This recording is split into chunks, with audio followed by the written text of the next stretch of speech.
Welcome to Rome. This is The Bittersweet Life with Katie Sewell and Tiffany Parks. Hello, this is The Bittersweet Life. I'm Katie Sewell. Tiffany is away this week, but I am joined by Sara Gladding. She's a longtime expat and longtime listener to the show. And when we first met Sara, she was living in Casablanca, Morocco.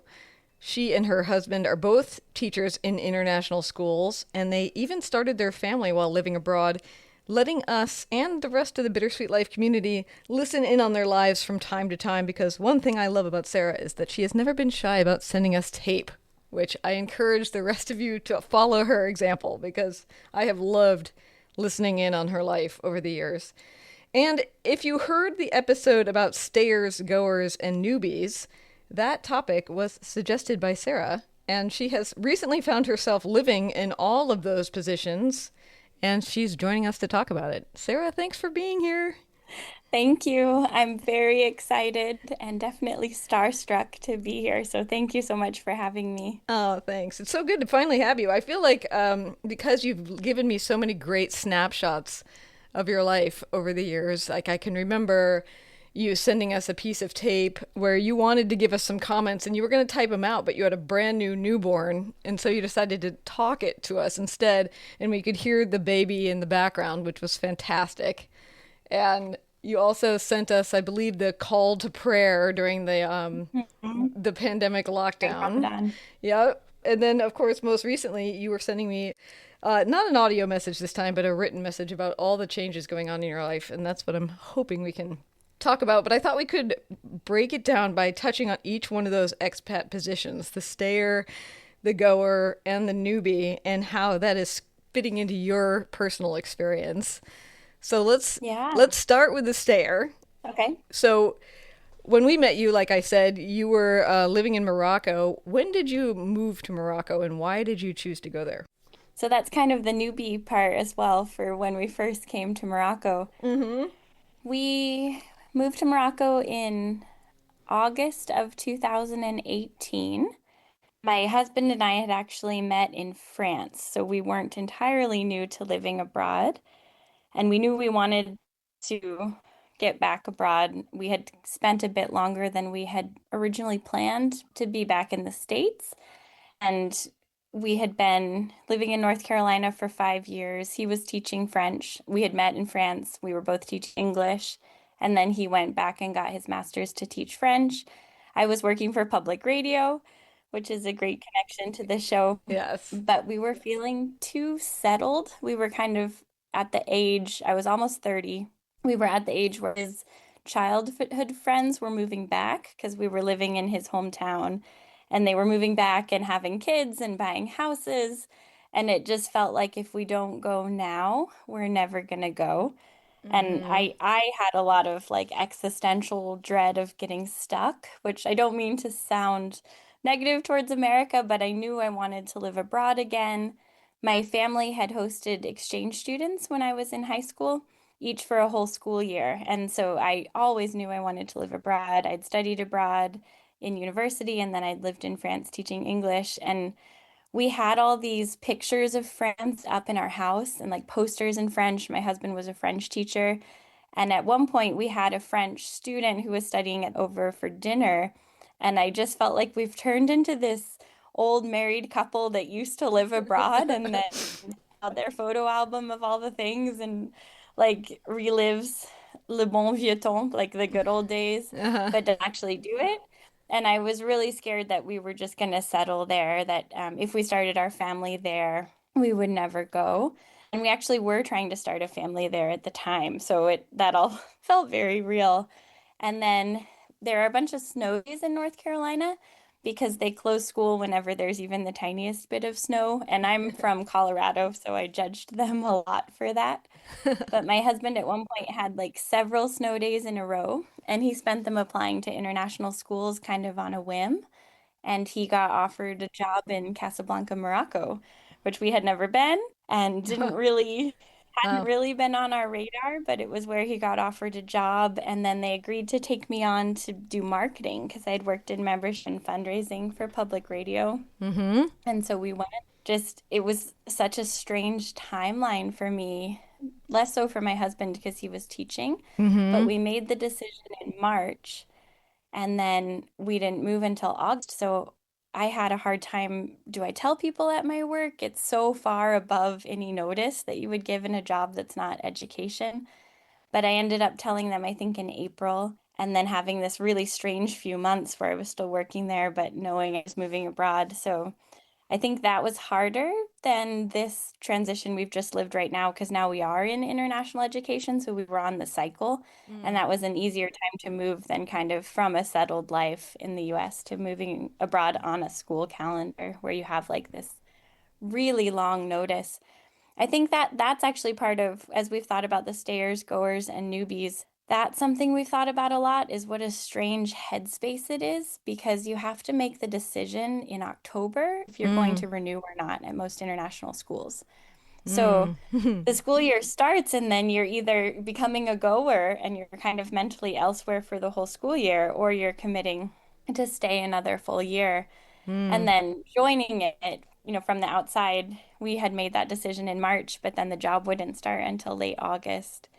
So Right. the timing is just with this huge anticipatory buildup compared to other fields. And also, like in Morocco this past time, we had to quit our jobs and give notice that we wouldn't be returning essentially before we found another job, because that's like part of Mm. the cycle. So that's all a kind of a challenging headspace to be in with the timing. Yeah. But we moved in August of 2018 and we loved it and we were very excited. We were all in. We both speak French fluently and then we were really excited and gung-ho about learning Arabic and everyone loves children there. So immediately in the taxi from the airport, we were being asked why we were married and we didn't already have children.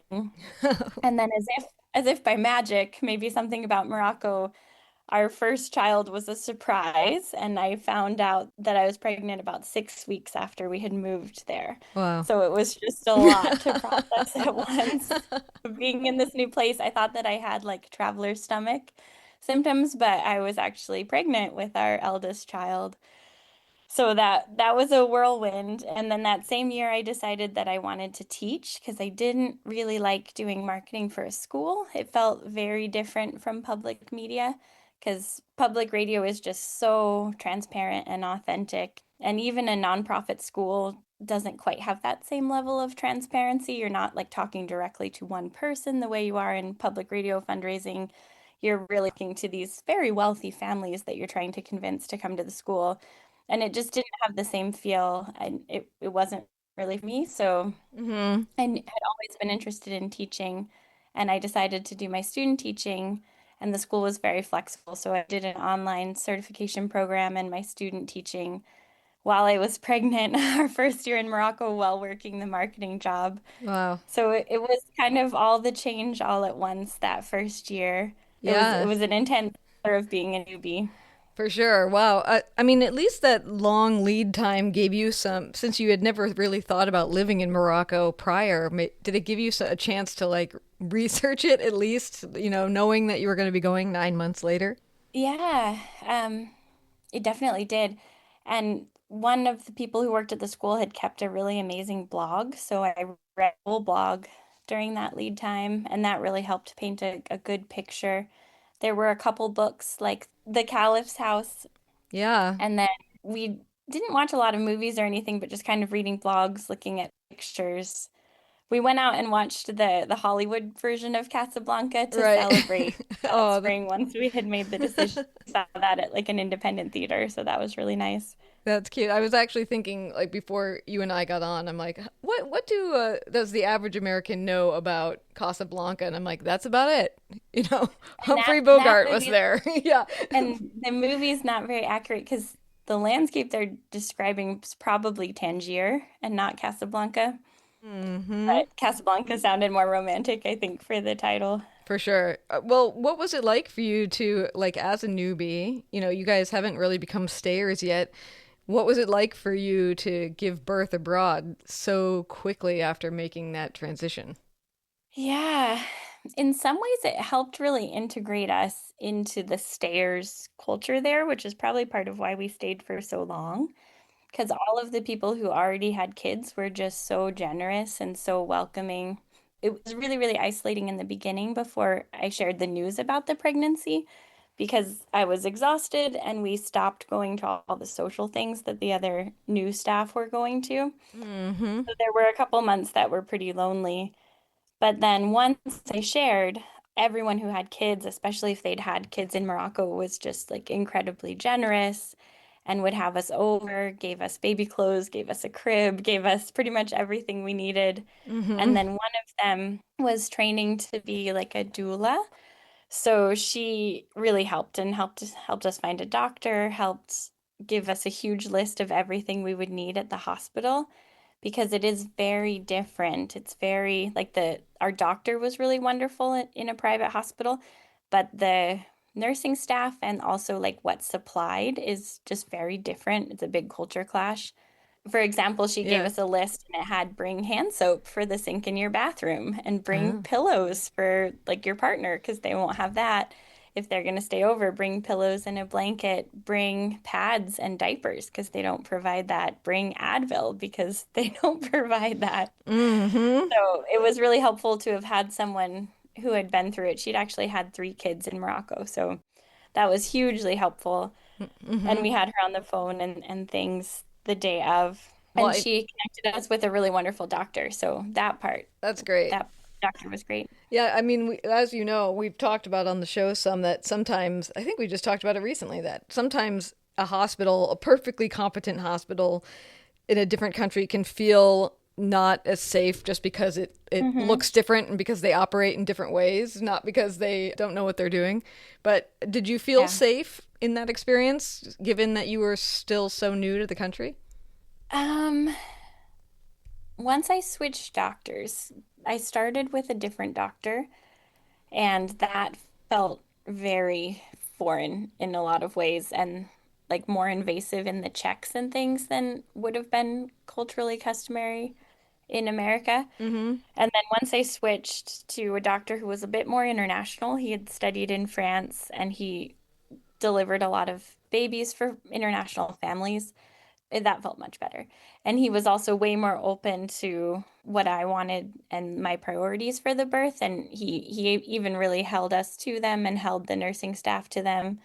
So I really trusted him, but it felt uncomfortable at first. And I know that you end up having two kids, right? Two boys there, is that right? Two boys in Morocco? Yeah. Yeah, Yes. and part of that was liking the doctor so much. I switched quite late in the pregnancy with my first son. I think it was 33 weeks. But then that last part with him was amazing. And I had the birth experience that I'd really hoped to have. So I knew that if we had any more kids, I wanted him to deliver them because then now Mm-hmm. that was what I knew. And he did deliver our second child, and he actually switched and was delivering at more of a birth center when our younger son was born. Mm. So that was just much more comfortable. Like the whole experience was much more comfortable and felt much more like a hotel. We called it the hospital hotel because it was very nice and like very luxurious in contrast to the hospital. Yes, I've been to a birth center before and it is like a nice fancy hotel room. So how did you guys go from being newbies there and decide that you were going to stay? Because you did stay for what, 6 years or seven? 7 years. How did you decide like this is the place? We're going to stick it out here. I think it was that being welcomed by the families that were at the school, and especially one family in particular became super close friends of ours, and they had a daughter in between our two sons, and we did a nanny exchange, nanny partnership with them. So our nanny came to our house when we were living really close to the campus and watched all three kids. And then when we moved further to the beach, they would go to our nanny's house, but they were always together. So that really felt like family.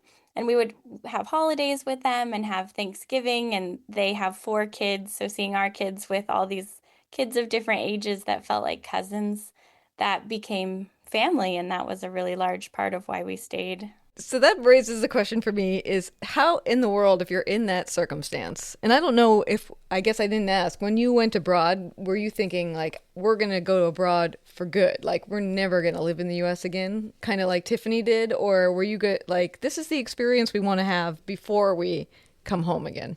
It was more the second. It was like, well, we haven't had a family in the States. We had tried to have a baby and it hadn't happened. And we thought, like, let's go for 2 years and then we'll come back and start a family and settle down in the States. So it was a little bit more the latter of let's go have this other adventure now.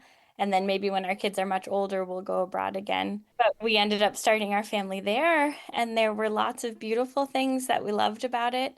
There was a lot that I think was harder, but it became what we knew. So the second time around was easier. Give me an example of one of the harder things. Well, like on a day-to-day level, washing produce. So Mm. anything that we bought that was not going to be cooked, we would have to wash with, people say either bleach or vinegar, but we always used vinegar. So we would have to soak everything in vinegar for about 15 minutes and then rinse it really well in order not to get like food poisoning from natural fertilizers, which are Mm. probably ultimately healthier, but you have to be careful. 7 years, that's a long time. That's like putting down roots. Those are deep, Yeah. those are getting to be Yeah. really deep friendships. How in hmm the world do you decide to leave after that circumstance? How do you decide that it's time to go? Yeah, it was really hard and it took a while. I think after 5 years, my husband and I were ready to go, especially with the school, which wasn't always the most stable working environment, especially after COVID. There was just a lot of turnover, a total turnover of admin. And I think that was the case in international schools or schools all over the world. Mm-hmm. But a lot of our core people left as soon as things opened up again after the pandemic. So that was about 5 years in. I think if we hadn't had a very young child, we would have left then. But he was only one at the time, and he had a nanny who he absolutely loved. The same person was our nanny for 6 years. Mm. We really, that was the main reason we stayed, that and the friendships of thinking we didn't want to go back to the States at that point because each time we returned, it felt a little harder to readjust. We felt like a Mm-hmm. little more foreign in some ways when we went home. A small example is air conditioning. Like when we would first go back to the States, we were very happy to be in air conditioning. And then a few years in, we would start to walk into a grocery store and look at each other and say, we're gonna get sick. It's so cold in here. We need a sweater. And like, okay, we've become Moroccan. It is so And cold. It's terribly cold. yeah, but just starting to feel a lot of relief at the end of the summers when we would be back home, that Casablanca really became home. The foods we were eating and the way we were cooking, the way we were living, the fact that we interacted with people in multiple languages every day with French and Arabic was really important to us. And my husband only speaks French with our kids. So we really wanted to keep an international context. So we knew we didn't really want to return to the States, and we also were less interested in teaching in the States. We wanted to keep staying in an international school and staying in that world. And about 5 years in, when we started feeling a bit restless, I started my master's in international education. Mm-hmm. That also solidified staying in that world. Not really worth it to put in the time and money for the master's and then go teach in America. Right. Yeah. So, and I was really, really interested in exploring the cultural context of different things. Like, how does this teaching model work in my context in Morocco, and how might it work somewhere else? So Right. I started a master's that has an in-person component in Spain. So the summer before last, I was in Madrid taking classes for 3 weeks without my family, without our children. And that was the first time that I had left them for more than just an overnight. And it was really the first time since our eldest had been born that I kind of focused on something for myself and not just being a Mm-hmm. mom. Especially having kids during the pandemic is just so intense and so isolating in a lot of ways that we felt we could have been anywhere and kind of were just having this intense parenting experience. Mm-hmm. But we happened to have it in Morocco. So that was part of why we stayed so long. And then we wanted to enjoy, I think in one of my emails to you, I said we want to actually live in this country and not just like be surviving the pandemic here. So Yep. Yeah. we did stay longer, partly for that. Yeah. But when I went to Madrid the summer before last was the first time of kind of coming out of that and thinking, who am I now beyond just being a mom and a teacher? But I'm doing a master's in academic administration for international schools. And it was really exciting with colleagues from all over the world, but lots of them from Europe. And I just had this like taste of freedom and another possibility of what life could be. that I don't think I'd really had since we'd first moved to Morocco and had that intense first year. And I started really wanting to be in Europe. That was our big goal. And my parents retired in to Portugal. So in 2018, once they found out I was pregnant, I'm an only child. Mm-hmm. So when they got that news, they knew they wanted to retire abroad, but they decided on Southwest Portugal because it's pretty geographically close and we could actually take the ferry when the borders were open and go see them pretty easily or fly quickly to Portugal. COVID definitely was a setback there, but these last couple years we made up for it by visiting a lot and they visited a lot. So we wanted to stay in Europe to be close to them and also just we both had lived in France. We love it. And then the 3 weeks that I was in Madrid, I just really fell in love with the city. And I had a 30-minute walk from my apartment to my university campus. Mm. And every morning I just thought like, how do I make this happen where summer 2025 we're living in Europe? I wasn't thinking specifically Madrid, but on some level, it was exciting to think like maybe I put that into the universe on all those walks of just wanting to be here. Right, because that is where you are right now as we're Yep, talking, right? yep, that's where we are, which is incredibly exciting. The 3 weeks last summer, and we were pretty sure that we wanted to leave, but it really solidified it for me to go away for that time and then come back to Morocco. And it just really no longer felt like home Mm. coming home, which was a change from past summers. And then we went to the States for a bit and came back, and my husband was feeling the same way of just, it's wonderful in so many ways. Like people are incredibly warm and they love kids. So it's a wonderful place to have a family, but the day-to-day logistics of life are more complicated. Lots of things don't work. Lots of Mm-hmm. things are fixed in a way that like doesn't really fix them, like our water heater, which flooded more than 5 times in 3 different Oh, apartments because geez. the way that it's fixed is kind of just a band-aid. So Uh, those kinds of things, we just had lost some of that willpower, or we had lost some of that patience to be able to roll with it that we'd mm-hmm. had previously. Yeah. So we told our school, actually at the start of the school year, we had been there for so long too that we thought like if we are in the gray area of will we or won't we, then we're not going to go. So we just made a decision at the start of the school year that it was going to be our last year, which allowed us to be really intentional about it.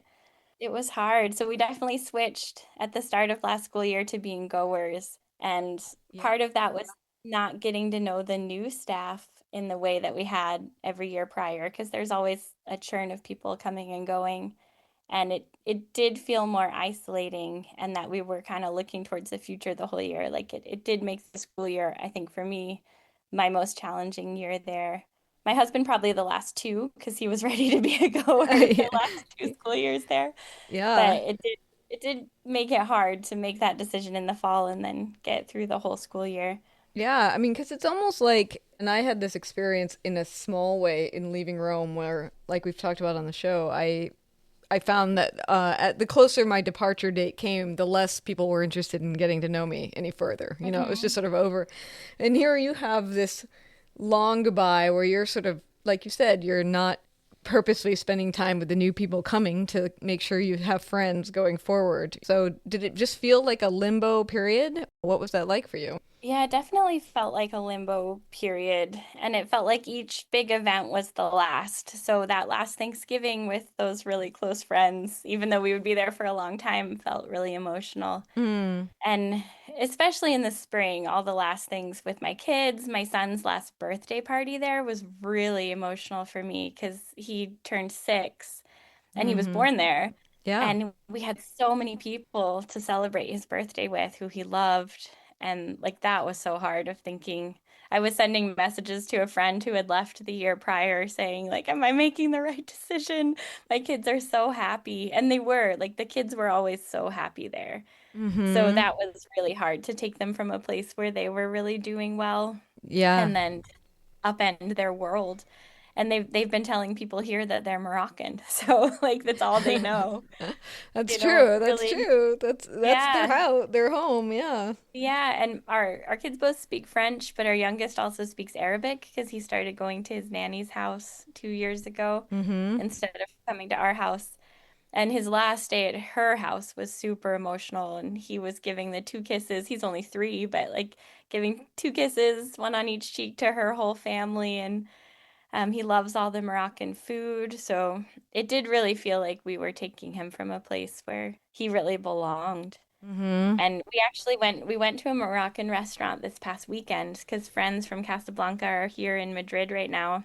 And my son was so happy to like drink this buttermilk drink that he loves and to eat couscous and tagine. Uh-huh. And then I was reminded of just how wonderful people are with kids. Like the owner of the restaurant was picking him up and taking him around the restaurant and giving us henna and making us tea over and over again. And that warmth is something we really miss. Yeah, it'll be interesting in the years to come to find out how much they remember about that experience as they get older. Yeah.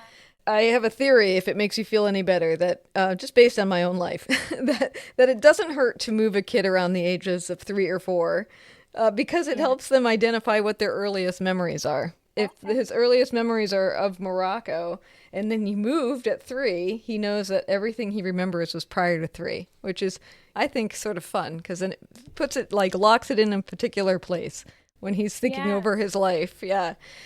So Yeah, that's interesting. yeah. So I one thing that I just thought of was over the weekend, a friend whose daughter babysat our kids was saying her daughter was missing them. We had sent her pictures of this Moroccan restaurant, and she said, My daughter's really sad to think that they won't remember her. You know, uh she huh. babysat them for 2 years when we had early release days on at school, and they might not remember her. It's true. They might not. I know. That's always the craziest thing too about when a kid's memories come online because there are people who are so important to them that for whatever reason they don't recall later on. So yeah, that is sad. But Yeah. how interesting too to, even just in their stories to that they started somewhere like that, as their kind of baseline. And Yeah. now they're going to live in Madrid and so you're brand new. Like how long have you been there as of when we're talking? We came June 28th. So we had for like to go back to the anticipation and Yeah. the crazy timeline. Like you give your notice in the fall and then the application cycle really picks up in December. So you Mhm. have this limbo period where you know you're not coming back, but you have no idea where you're going to be. And Right. that was hardest for me. Like that uncertainty was really hard. And there were a couple times where I just wanted to say, nope, never mind. We're gonna sign again. We're staying here. Yeah, you can't stand Because the suspense. Yeah. yeah, it's kind of like just jumping into a black hole of like we also had a home, which I for a lot of international teachers, they're on this 2-year cycle and they don't like buy furniture and set up a home. They rent or they buy things off people who are leaving. But we had a whole home. We had moved into a house at the beach at that point, and it was exactly the way we wanted it, or I wanted it. I'd gotten it all set up, Yeah. and the kids had an amazing play space under the staircase. It was really hard to have like made a home and then say, I can't even picture what our new home will be like. I have no idea what country or what language or like what the space would look like. Wow. Yeah. So No kidding. Well, that was hard. I know you told me that one of the offers you got was in the United States and that it was actually Yeah. something that you considered. Was that a real consideration because of this fear, or why did you think like, well, maybe we will go back and work Well, internationally there in some way, you we know? went to a job fair, which I kind of wanted to talk about a little bit in case you have any other international teachers who are listeners, Yeah, for because sure. it is just like an emotional whirlwind. It's a 4-day event. So we went to the London Search Associates Job Fair, which was at the end of January. And we went there because the people I'd met in my master's program who worked in Europe said that that's where you have to go. Like that's where the European schools hire. And in the past, pretty much all the hiring was done at these job fairs, but since COVID, more and more is done online. But we really found that like we didn't get any responses from schools that weren't connected to the job fair. So we spent all of Christmas break applying for schools, didn't hear anything. And then you go to the job fair and you finally start hearing things and getting interviews. It's incredibly high stakes because yeah, you think this one weekend might define the rest of your life or at least where you go next. And it could be anywhere, which is one of like the amazing things about the job fair. You're meeting schools from all over the world, Mm, and you could just decide like have a connection with someone and really pivot. yeah. So that's kind of what happened with the school in California. We had interviews with three different schools where we thought like, okay, we would probably take something if they offer it at the fair, because sometimes schools are on a really, really tight timeline and they'll offer you something and you have to give an answer in like 24 or 48 hours, which Mm, is wild because mm-hmm. then they're wanting to get to their next people. So we had a great interview with a school in Singapore, had not been on our list at all, but we really liked them. The schools also give presentations. So if you don't know about the school, you Mm. can go to their presentation and then you get a better sense. And they have like a interview sign up day where you just make a big line and try to give an elevator pitch for why they should give you an interview. Oh my But you can gosh. also be emailing them at the same time. And then you have like 2 days of interviews. And if you get an offer, some of them make you give a decision pretty quickly. So it's incredibly intense. Wow. I'm But we, Can I just interject and yeah, ask, well, how competitive is it? Do you feel like it's a really competitive marketplace to try to find a job as an international teacher? kind of both. It's competitive, but it's supportive. Like everyone was really nice. It has a nice atmosphere and like a collegial atmosphere. I saw people there from my grad school program, so that really helped. And then you might see people, if you're in this world for a while, see people who worked at past schools that you've worked at, or people from our school who now went elsewhere. Our school was also there hiring teachers, so we were able to like have coffee with our HR director. Mm-hmm. So it is like this atmosphere of we're in this together. We're all in international education.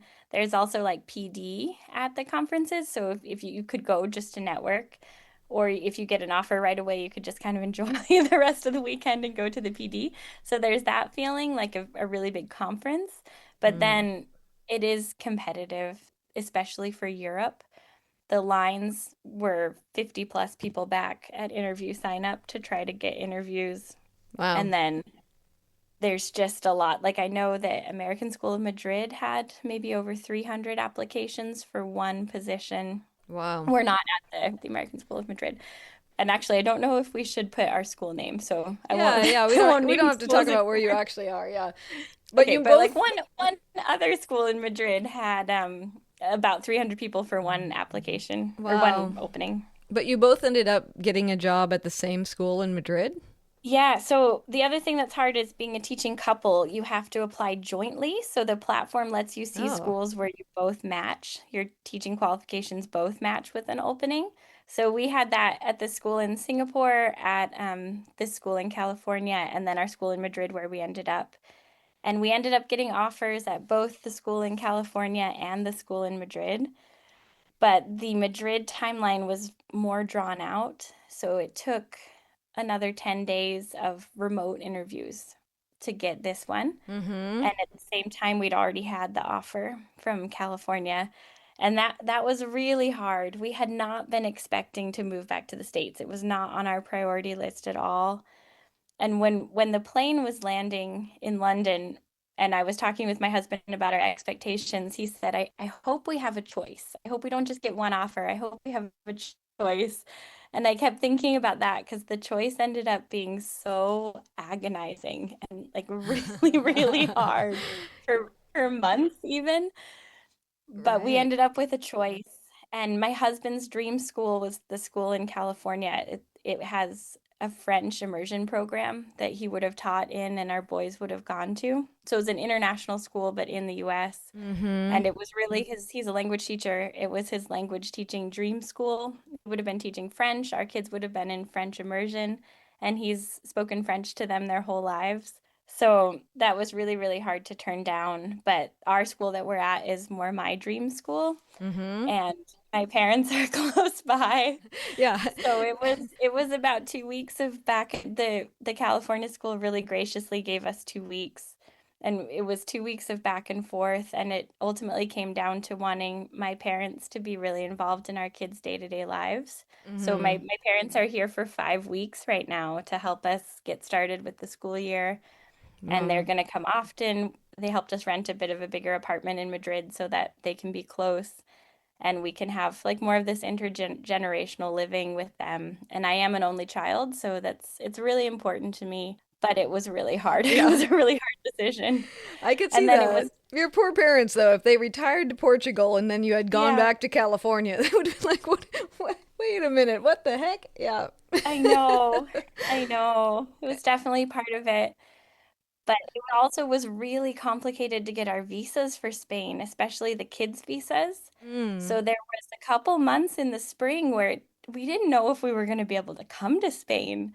And we had turned down my husband's dream job so that we Right. could come to Spain. And it Right. was looking like we were going to be homeless and jobless and not able to be here in the end. So that was when like that the regret of like that sliding doors moment of like why didn't we take this other job was really hard. Wow. Wow. So But not. we ended up it ended up working out like 6 or 7 visits to the Spanish consulate in Casablanca later. We were able, and having international immigration lawyers who were Spanish, we finally Wow. got the visas, but it was very complicated. Yeah, it's not always just a dream to live abroad, for sure. Well, I mean, just to end, I mean, it's probably too early to say, was this a good decision? As I'm talking to you, school hasn't started yet. So you have what? It Hmm. starts next week as we're talking. Yeah. So it's probably too early to say, like, did you make the right choice? But how have you been feeling in the first couple months that you've been there? Yeah, it's been incredibly hot. So I think some of what Tiffany's talked about with Rome is the summer is just really unpleasant. It's been really, really hot. Apart from the heat, we do love it. We love our apartment. Our school's in a suburb, so we were able to live in like the northern part of the city where we have more space. We could get a bigger apartment. I think maybe similar to where Tiffany lives in Rome, where she's not in the center. Mm-hmm. So it's a bit more family friendly. There's lots of trees, there's parks. My kids have been riding their bikes. My oldest learned to ride his bike without training wheels, and there are great playgrounds, which we didn't have in Morocco. So they've had this really great childhood, almost like an idyllic American childhood, where they ride their bikes to the playground every day and then they go swimming every afternoon. Yeah. Wow. Sounds So like great. that part's been very nice. We're very excited about the school. So far, the in-service and the orientation have been wonderful. And that's I've been feeling like where I'm going with my master's, like this is my dream school. I'm still feeling like that. Yeah. We'll have to see once our kids start. I think the kids have been the hardest part because they're lonely. They're missing their friends. Mm-hmm. Our school in Morocco started last week, and my son said, like, how could they have gone back to school without me? Which was Oh, really heartbreaking. yeah. So, because they're used to going away for the summer, but then they're used to going back. So I think in the last couple Mm. weeks, that's when they've really been feeling like, oh my gosh, we're staying here. We're not going back. We won't have our house under the stairs where they'd had their little playhouse. We won't have our school and our friends. So I think we really need school to start here to get onto a rhythm and have it feel like we live here and we're not just here for summer. Right. Yeah. Do you have a plan, like, or is this just another, like, from here on out we take it year by year, you know? No, it feels a lot more permanent. Morocco felt year over year in a way that like wasn't great. And part of that was just some uncertainty with where we were working. It didn't ever really feel like this is where we want to be for 5 to 10 years. It was kind of let's see Mm-hmm. how this all shakes out. Or there was so much churn, especially with admin, that it was always like, well, let's see how this one does. And here in Spain, it's there's so much more, like in the whole landscape. So Mm. I'm really hopeful that the school will be great. But if the school is not great, there's a lot of other schools here, which wasn't really the case where we were before. Mm-hmm. So we really hope to stay. And also because Morocco felt so temporary, even though it ended up being a long time, I would really like to put down roots and say, like, we're staying here 10 years. We're going to get permanent residency. Mm. And then we'll live in Europe. But who knows? Life takes you in lots of different directions. But I'm hoping that we'll be here. We're learning Spanish, so I'm hopeful that we will all make a lot of progress in our Spanish this year, and then that's where we'll want to be. But if we ever had the chance to live in France, I think that's really That would be wonderful. That's kind of where our hearts are. It's where my husband and I met. He ended up proposing when we were visiting friends in France, so it's always been like really special to us. And if we did have the opportunity to work in France, maybe once we're European citizens or European permanent residents, Mm-hmm. that's I think where we might like to live one day. But Yeah. Spain is wonderful, and I didn't know a lot about it before coming, but it's so diverse in terms of landscape and culture. And I think there's just so much here for easily 5 to 10 years or longer. Wow. Well, I hope you'll keep in touch with us as you have in the past to let us know how it's going. Is there anything else you really want to tell people who might be kind of interested in pursuing such a life as you and your family have? Yeah, I don't know if this answers that question. I'm gonna think about that a little bit. But in terms of being like newbies again and being part of this cohort of people who are coming here together to do the same thing, there's a really special energy to the orientation time. And we had that in Morocco and then have it again now, where it's a little bit like the freshman year of college or the first day of school, but really magnified. Hmm. And there's a bond that you make with people that is a lot more intense than just working a job living in your home country. Hmm. And the relationships have multiple levels. You're working with someone who you're also teaching their child, or they're your child's teacher. I Hmm. have a situation this year where my child's teacher, I'm also her child's teacher Oh, and wow. her colleagues. So, That's and interesting. Yeah. yeah. So you have these different levels of relationship with people, which generally is a really wonderful thing. And I think it does attract a lot of like-minded people who want to live in another context and speak different languages and interact with other cultures. So the that kind of third culture community and third culture kid life that my children are having is something that I find really valuable. And Mm-hmm. then now that I'm getting to be older, I'm meeting young people who are teachers who are much younger than me. There's a couple teachers at our school who are straight out of college, and they've been telling me that they grew up like this, that their parents were teachers at international schools and they lived in all these different countries. And they're just these incredible young people that had a lot of richness in their upbringing from this and then want to stay in this world. So that's been exciting to think about for our own children. Wow. Yeah, for sure. Thank you so much for doing this. I really appreciate it. And for all of the voice memos you've sent over the years. Again, that's like after as a public radio person and a radio person in general, it's after my own heart that you send us audio dispatches. It really has been so much fun for us. Yeah, thank you.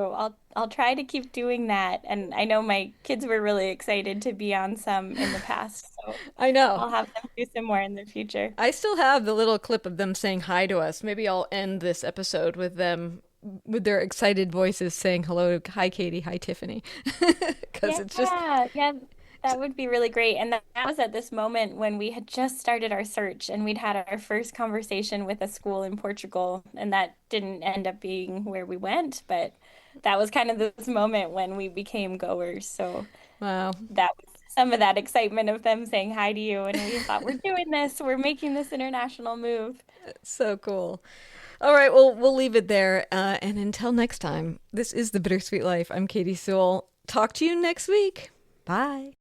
Hi, Katie. Hi, Tiffany. Hi, Katie. Hi, Tiffany. Hi, Katie. Hi, Tiffany. Hi, Tiffany. And what are your names? I'm Sammy. I'm Leo. What are you guys doing right now?